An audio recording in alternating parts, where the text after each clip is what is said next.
नमस्कार, आप सभी का स्वागत है मेरे YouTube channel concept with Saurabh. मैं हूं सौरभ शर्मा। आज के वीडियो में डिस्कस करेंगे परम्यूटेशन एंड कॉम्बिनेशन, जानेंगे फंडामेंटल प्रिंसिपल ऑफ काउंटिंग क्या है और उसको समझने के लिए कुछ एग्जांपल डिस्कस करेंगे। तो शुरुआत करते हैं परम्यूटेशन से। परम्यूटेशन है हमारा किसी भी ऑब्जेक्ट को हम कितने डिफरेंट तरीके से लिख सकते हैं, इसे हम परम्यूटेशन के जरिए बताते हैं। अगर मैं इसे लिख के बताऊं तो मैं ये कह सकता हूं permutation means arranging objects in different order। ठीक है, परमुटेशन जैसा मैंने अभी कहा, परमुटेशन बताता है कि कोई भी ऑब्जेक्ट कितने अलग अलग तरीके से अरेंज किया जा सकता है या लिखा जा सकता है। कॉम्बिनेशन, कॉम्बिनेशन बताता है कोई भी ऑब्जेक्ट कितने तरीके से सिलेक्ट किया जा सकता है, मगर इसमें जो ऑर्डर है वो इंपॉर्टेंट नहीं है। Selecting objects where the order is not important। ठीक है, अच्छा इस बात का क्या फर्क हुआ कि हम जब ये कह रहे हैं कि ऑर्डर इंपॉर्टेंट है, ऑर्डर इंपॉर्टेंट नहीं है। अगर मैं परम्यूटेशन की बात कर रहा हूं तो ऑर्डर इंपॉर्टेंट है। फॉर एग्जांपल, अगर आपको कहा गया है कि 3 अल्फाबेट हैं A B C, अगर मैं परम्यूटेशन की बात कर रहा हूं अभी, अगर 3 अल्फाबेट हैं, इनको कितने डिफरेंट तरीके से लिखा जा सकता है, तो मैं इसे किस तरीके से लिख सकता हूं? A B C लिख सकता हूं, A C B लिख सकता हूं, इसी तरीके से B A C लिख सकता हूं, B C A लिख सकता हूं, C A B लिख सकता हूं और C B A लिख सकता हूं। आप जैसा देख पा रहे हैं ये डिफरेंट ऑर्डर पे लिखा गया है, मगर ये सेम नहीं है। ठीक है, तो ये जो पॉसिबल तरीके हैं जो इनकी लिखा जा सकता है वो कितने हो गए? वो 1 2 3 4 5 6, यानी ABC को मैं कितने पॉसिबल डिफरेंट तरीके से लिख सकता हूँ? 6 पॉसिबल तरीके से लिख सकता हूँ। ये बात की हमने परम्यूटेशन की। अभी एग्जांपल ले लेते हैं कॉम्बिनेशन का।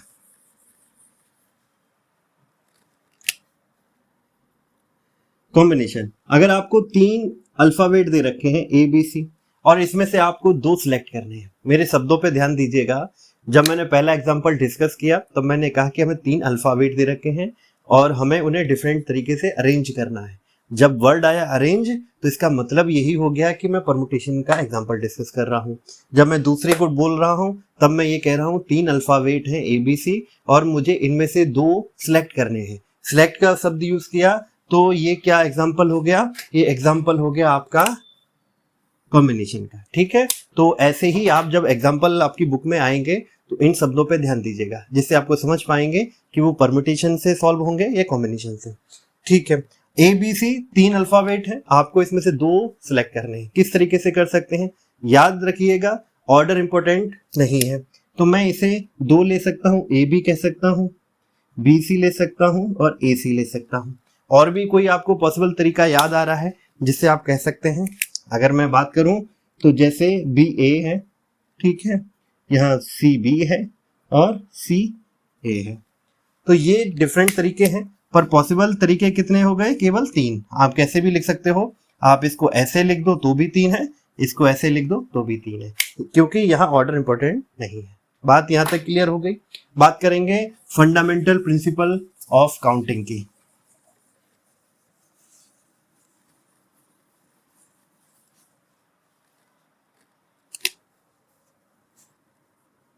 The fundamental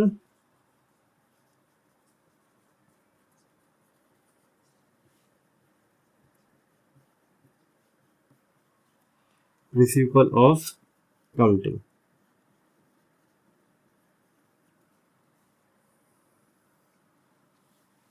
fundamental principle of counting ये एक तरीका है जिससे हम कोई भी टास्क जो 2 या 2 से अधिक स्टेज में कंप्लीट हो रहा है हम उसको कितने तरीकों से कंप्लीट कर सकते हैं, ये इसी मेथड के इसी प्रिंसिपल से हम बता सकते हैं। ठीक है, अगर मान जैसे मैं डिफाइन कर दूं, डेफिनेशन वाइज भी लिख देता हूं, it will help to determine number of possibilities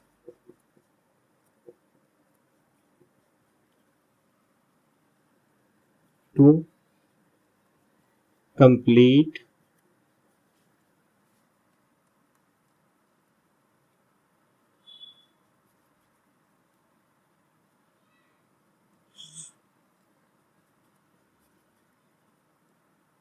the task।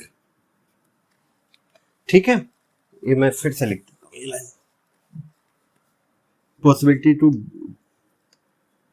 complete the task if task is completing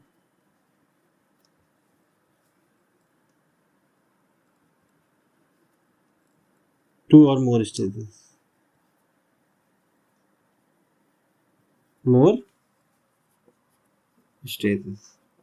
ठीक है।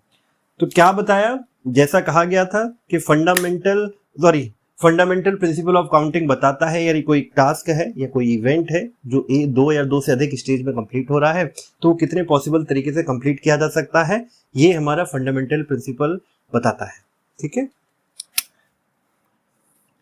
मान लेते हैं कि कोई भी टास्क है, एग्जाम्पल तौर पे हम डिस्कस करते हैं, कोई भी टास्क है जो हमारा दो स्टेज में कंप्लीट होता है।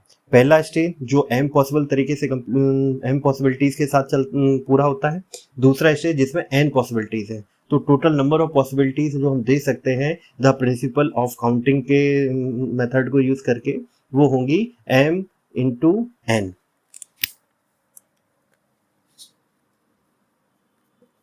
If task is completing into two stages,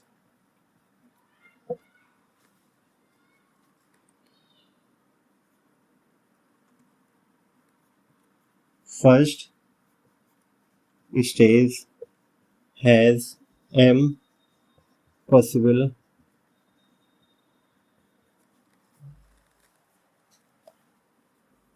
value and second stage has n possible value, then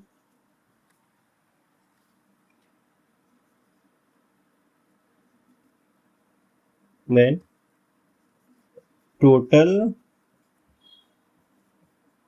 number of possibilities to complete the task is m into n। ठीक है, जैसा मैंने कहा कोई एक टास्क है जो दो स्टेज में हो रहा है, पहले स्टेज में n पॉसिबिलिटीज है, दूसरे में n है, तो टोटल नंबर ऑफ पॉसिबिलिटीज जो होंगी वो m इंटू n होगी। इसी तरीके से मान लें कि जो टास्क है वो तीन स्टेज में पूरा हो रहा है, पहली स्टेज की पॉसिबिलिटीज m है, दूसरे की n है, और तीसरे स्टेज में पॉसिबिलिटीज p है। तो टोटल नंबर ऑफ पॉसिबिलिटीज क्या हो जाएंगी, m into n into p। ठीक है, यहां तक समझ आ गया। अभी एग्जाम्पल को डिस्कस कर लेते हैं।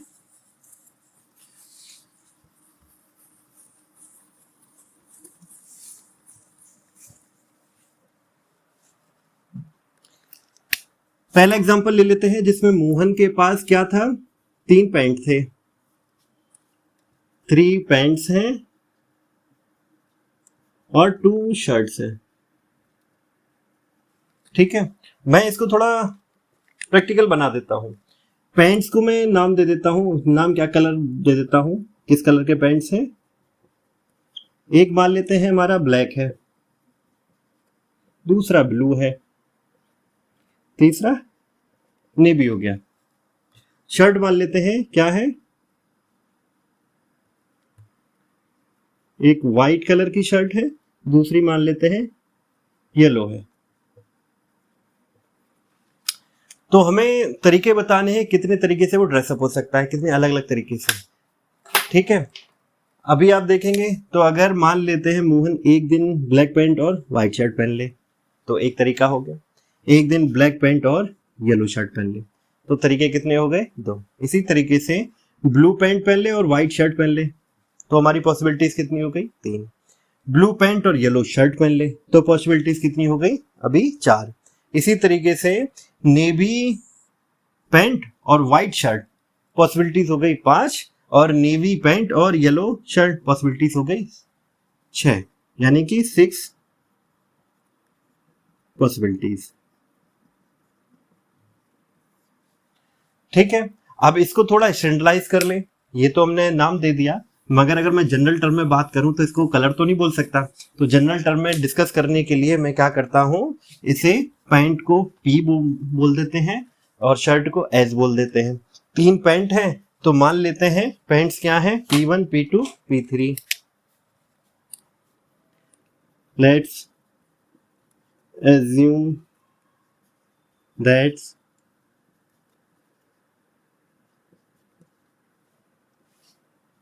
pants are P1 P2 और P3 and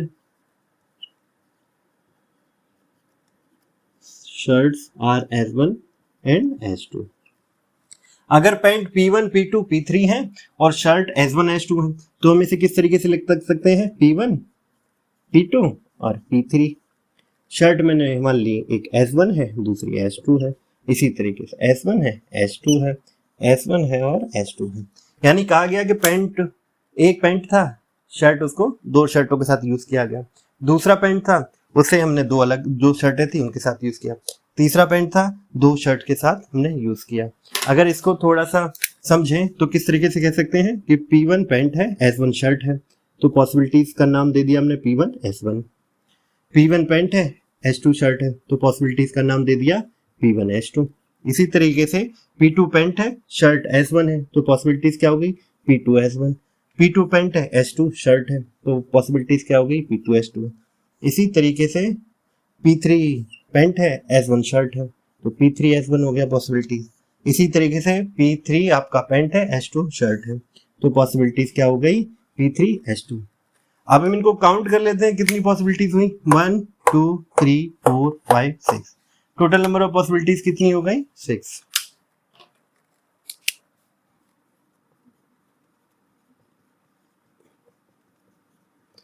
पॉसिबिलिटीज। ठीक है, तो हमने एक जनरल वे में बात कर ली, थोड़ा सा हमने स्टैंडर्डाइज वे में बात कर ली। ठीक है, अभी हम बात करेंगे फंडामेंटल प्रिंसिपल ऑफ काउंटिंग को लगा के कि किस तरीके से ये पॉसिबिलिटीज निकाल ली गई। अभी तो मैंने आपको मैन्युअली मतलब कैलकुलेट करके दिखाया, अभी फंडामेंटल प्रिंसिपल ऑफ काउंटिंग का यूज करके देखते हैं कैसे करते हैं।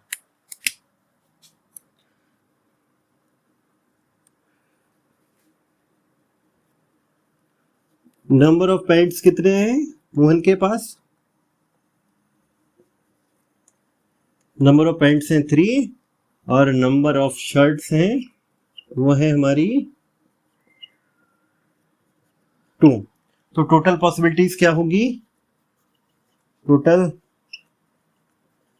नंबर ऑफ पॉसिबिलिटी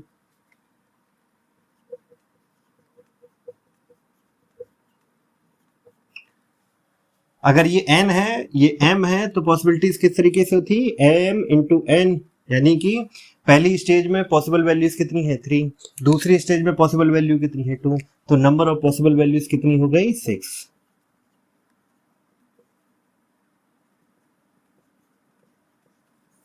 ठीक है, इतनी बात क्लियर हो गई। अगर यही चीज थोड़ा सा और एक्सटेंड कर लें और मैं आपको बोलूं कि उसके पास क्या है, 3 पैंट हैं, 2 शर्ट हैं और मान लेते हैं 4 शूज हैं, तब पॉसिबल वैल्यूज क्या होंगी, तो मैं थोड़ा सा और बदल देता हूँ इसको। तो अब हमारा जो टास्क है वो कंप्लीट कितने स्टेज में हो रही है, 3 स्टेज में हमारी टास्क कंप्लीट हो रही है। पहली स्टेज, दूसरी और तीसरा क्या है, शूज की। तो नंबर ऑफ शूज कितने हैं, नंबर ऑफ शूज है 4।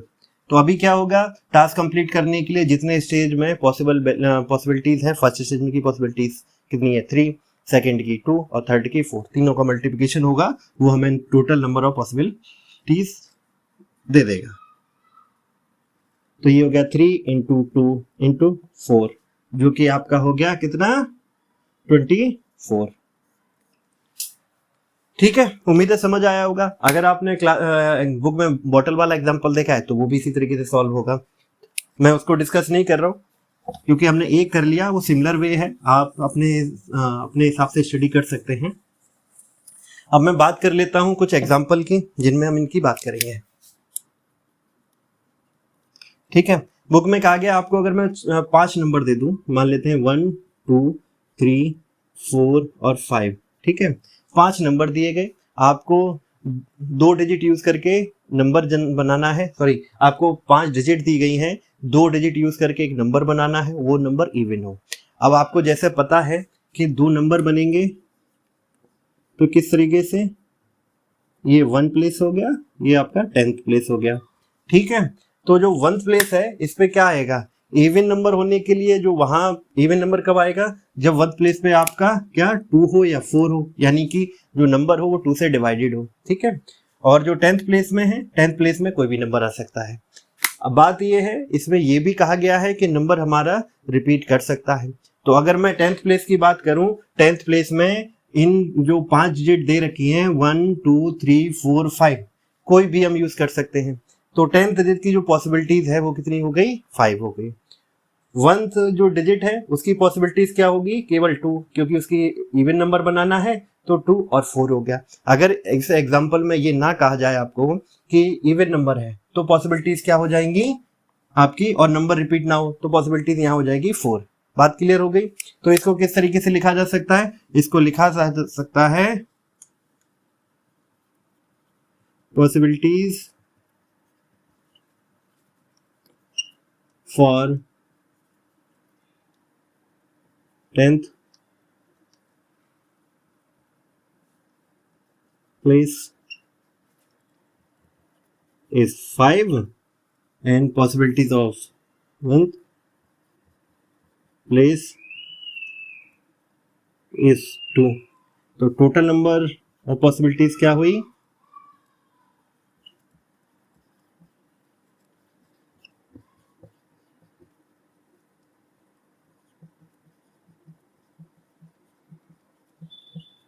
फाइव इंटू 2 जो कि हो गई 10। ठीक है, इसको थोड़ा और सिंप्लीफाई तरीके से बताऊं तो मैं कह सकता हूं, ये जो फर्स्ट है, या इसको आप 2 स्टेज मान लें, फर्स्ट स्टेज और सेकंड स्टेज। फर्स्ट स्टेज की पॉसिबिलिटीज कितनी थी, क्योंकि फर्स्ट स्टेज में हम 1 2 3 4 5, ये जो 5 डिजिट दे रखी, कोई भी डिजिट यूज कर सकते हैं, तो पॉसिबिलिटीज कितनी होगी, पॉसिबल जो वैल्यूज हैं वो कितनी है 5। तो इसलिए यहाँ फर्स्ट स्टेज में कितना आया 5। सेकंड में 2 क्यों रहा, क्योंकि हमें इवन नंबर बनाना है, और हम सभी जानते हैं नंबर कभी इवन होगा जब जो 1th प्लेस पे है 2 से डिवाइड होने वाला डिजिट हो, या 2 हो 4 हो 6 हो 8 हो और 10 हो 12 हो, और भी जो भी है, मतलब 12 तो नहीं आ सकता, 10 भी नहीं आ सकता, 2 4 6 8 तक जा सकते हैं। तो क्योंकि 1 डिजिट है तो 2 4 6 8 तक कोई भी डिजिट हो, हमें 5 तक दे रखा है तो 2 और 4 ही है, इसलिए 2 और 4 आ सकता है। तो यहाँ सेकंड की पॉसिबिलिटीज क्या हो गई प्लेस की, 2। तो नंबर ऑफ पॉसिबिलिटीज क्या होगी, m इंटू एन, यानी कि फर्स्ट स्टेज की पॉसिबिलिटी 5 थी, दूसरे की 2 थी, तो टोटल पॉसिबिलिटीज क्या हो गई 10 हो गई। ठीक है, दूसरे एग्जांपल को डिस्कस करते हैं।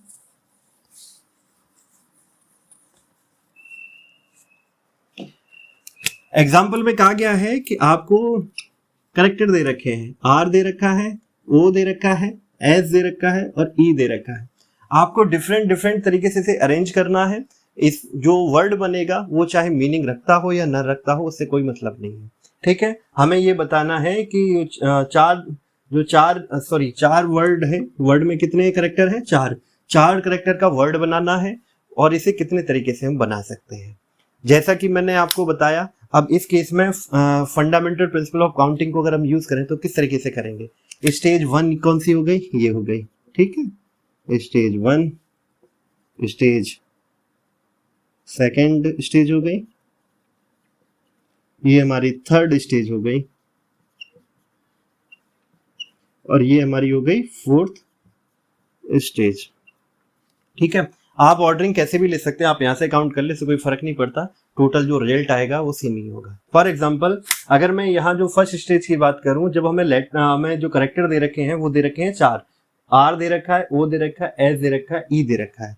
तो फर्स्ट स्टेज में मैं इन चारों में से कोई भी सिलेक्ट कर सकता हूँ। तो फर्स्ट स्टेज के लिए पॉसिबल वैल्यूज कितनी हो गई, 4, क्योंकि मैं यहाँ आर भी रख सकता हूँ, ओ भी रख सकता हूँ, एस भी रख सकता हूँ, ई भी रख सकता हूँ, कोई भी रख सकता हूँ।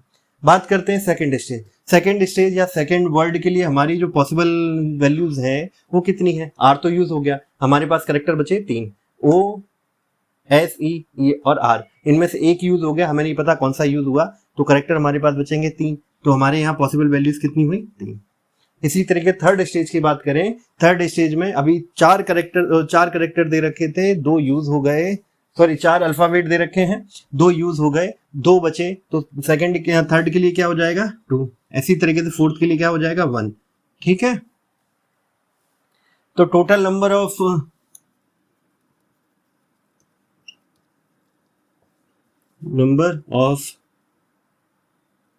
पॉसिबिलिटीज कितनी हो गई,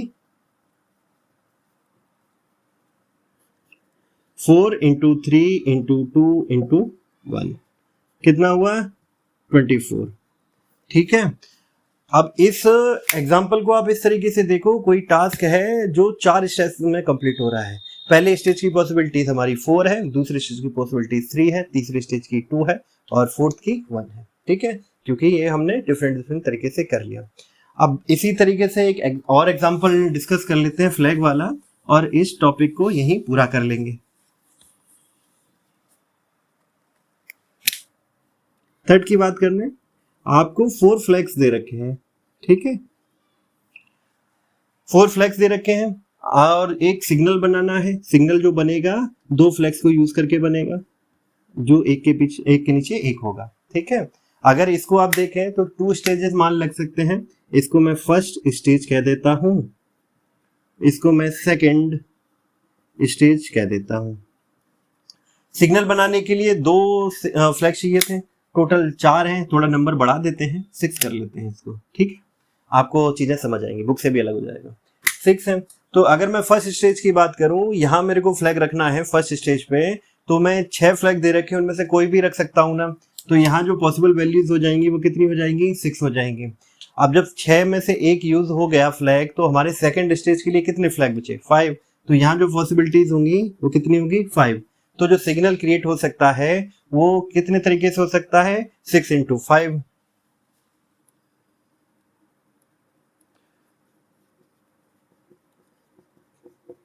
पॉसिबिलिटीज फॉर सिग्नल हो जाएगी 6 इंटू 5, जो कि हो गया 30। बात क्लियर। अगर यहाँ आपका मान के चलो 10 हो, तो यहाँ क्या आ जाएगा 10 इंटू 9। ठीक है, अगर यही कहा जाए, ये हमने क्या किया, 2 फ्लैग को यूज करके सिग्नल बनाया। इसी तरीके से अगर आपको ये कहा जाए क्वेश्चन में कि आप 2 फ्लैग यूज मत करो, आप 3 फ्लैग को यूज करके सिग्नल बनाओ, तो यहाँ क्या अंतर आएगा, यहाँ एक डिफरेंस हो जाएगा, ये मैं हटा देता हूं रैंडमली। ठीक है, ये एक के नीचे एक फ्लैग रख दिए गए। अभी मुझे बोला गया कि आप 3 फ्लैग यूज करो और सिग्नल बनाओ, और बताओ कितनी पॉसिबल तरीके से बनाया जा सकता है।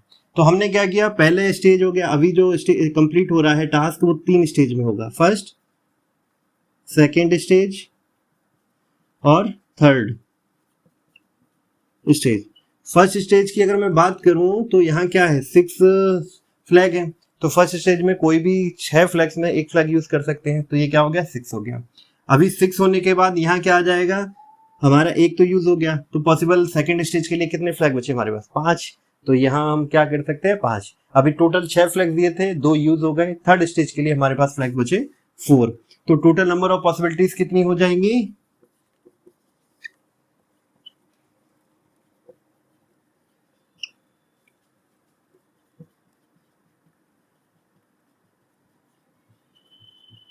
6 इंटू 5 इंटू 4 कितना हुआ आपका 120। अगर आपसे कहा जाए 4 से फ्लैग यूज करके बनाए तो एक और बढ़ जाएगा जो आपका 3 से मल्टीप्लाई हो जाएगा। यहाँ बात क्लियर हो गई? ठीक है। अच्छा, एक और ट्रिकी क्वेश्चन था इसी में जो बुक में दे रखा था, जिसमें 5 फ्लैग दे रखे थे और इनमें बताया गया था एटलीस्ट 2। वर्ड क्या यूज किया? एटलीस्ट 2। आपको 5 फ्लैग दे रखे हैं, बुक में कहा गया था, ये मैं अगला एग्जांपल डिस्कस कर रहा हूं। 5 फ्लैग दे रखे हैं और बुक में आपको कहा गया था कि आपको सिग्नल बनाना है एटलीस्ट 2 और हमें टोटल नंबर ऑफ पॉसिबिलिटीज बतानी है। तो किस तरीके से निकालेंगे? सिग्नल बनाने के लिए हमें 2 बोला है कम से कम, तो 2 यूज हो सकते हैं, 3 भी हो सकते हैं, 4 फ्लैग भी यूज हो सकते हैं सिग्नल बनाने के लिए, और हमारा 5 फ्लैग भी यूज हो सकते हैं।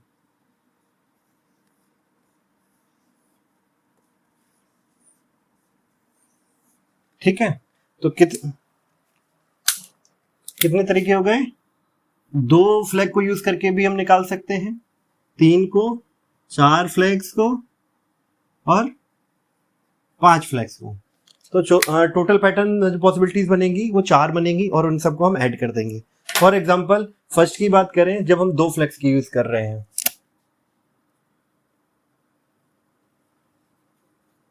Possibilities when we are using 2 flags for signal। ठीक है, क्या हो सकता है? 2 है। तो ये जो, अगर मैं इसको देखूं तो आप इसको किस तरीके से देख सकते हैं? आप देख सकते हैं ये स्टेज हो गई फर्स्ट और ये स्टेज हमारी सेकेंड। ठीक है, इसी तरीके से ये हो गई फर्स्ट स्टेज, ये हो गई हमारी सेकेंड स्टेज और ये हो गई थर्ड स्टेज। इसी तरीके से ये फर्स्ट, ये सेकेंड, ये थर्ड और ये फोर्थ, ये हो जाएगी फर्स्ट, सेकेंड, थर्ड, फोर्थ और फिफ्थ। ठीक है, तो बात करते हैं, जब 2 की बात करेंगे तो total number of possibilities signal बनाएंगे तो क्या हो जाएगी? देखो, जब हम पहले स्टेज की बात करें, 5 फ्लैग दे रखे हैं, 5 में से कोई भी यूज हो सकता है, तो यहाँ पॉसिबल वैल्यूज क्या है? 5। और सेकंड स्टेज की बात करें, 1 फ्लैग यूज कर रखा है तो हमारे पास फ्लैग बचे 4, तो यहाँ पॉसिबल वैल्यूज कितनी हो गई? 4। तो 5 इंटू यहाँ हो जाएगा 4 जो कि होगी आपकी 20। इसी तरीके से मैं पूरा नहीं लिख रहा हूं, फॉर 3 फ्लैग्स लिख देता हूं, बाकी आप लिख लीजिएगा 3 फ्लैग्स फॉर सिग्नल। पॉसिबिलिटीज बतानी है 3 फ्लैग्स के लिए, तो यहाँ क्या होगा? पहला सिलेक्ट करेंगे तो 5 में से कोई भी कर सकते हैं, दूसरा सिलेक्ट करेंगे, 1 यूज हो गया तो 4 बचे, तीसरे के लिए हमारे पास अब 2 यूज हो गए तो हमारे पास 3 बचे। तो यहाँ क्या हो जाएगा? 5 इंटू 4 इंटू 3 जो कि हो गया आपका कितना? 60। ठीक है, समझ गए ना? हमारे पास 5 झंडे थे। पहले स्टेज के लिए हमारे पास 5 चॉइसेस हैं कि हम कोई भी झंडा यूज कर सकते हैं। जब एक झंडा हमने यूज कर लिया तो हमारे पास तो 4 झंडे बचे, तो दूसरी स्टेज के लिए झंडे कितने हमारे पास? 4। ठीक है, तो इसलिए पॉसिबल वैल्यूज कितनी होगी? 4। अब 2 झंडे यूज हो गए, तीसरी स्टेज के लिए हमारे पास झंडे बचे 3, क्योंकि 2 तो हम यूज कर सके, तो मैक्सिमम वैल्यूज जो पॉसिबल वैल्यूज है वो कितनी है? 3। तो इसीलिए ये जो मतलब मैक्सिमम पॉसिबिलिटीज बनेंगी वो कितनी बनेगी? 5 इंटू 4 इंटू 3 जो होगी 60। इसी तरीके से 4 स्टेज के लिए क्या हो जाएगा? 5, 4, 3 और 2। कैसे हुआ? पहले स्टेप के लिए हमारे पास 5 में से कोई भी झंडा यूज कर सकते हैं, 1 यूज होने के बाद हमारे पास दूसरे स्टेज के लिए केवल 4 झंडे बचे, तीसरे के लिए हमारे पास 2 झंडे यूज हो चुके हैं तो 3 बचे हैं, और फोर्थ प्लेस के लिए हमारे पास झंडे बचे हैं 2। तो इसीलिए इसको हम कह सकते हैं 5 इंटू 4 इंटू 3 इंटू 2, ये हो जाएगा आपका 120। और 5 की बात करें तो कितना हो जाएगा? ये 5, ये 4, ये 3, ये 2 और लास्ट के लिए 1, तो ये हो जाएगा 5 इंटू 4 इंटू 3 इंटू 2 इंटू 1 जो कि होगी 120। अच्छा, ये तो हमने अलग अलग अरेंजमेंट निकाल लिए। अब टोटल नंबर ऑफ अरेंजमेंट पूछा जाए तो क्या कहेंगे? आप सबको जोड़ेंगे, क्योंकि एटलीस्ट 2 का शब्द यूज हुआ था, तो ये कितना होगा? 2 हो गया। ये कितना हो गया? 60 हो गया और ये आपका 120 हो गया। तो यहाँ लिखेंगे टोटल नंबर ऑफ पॉसिबिलिटीज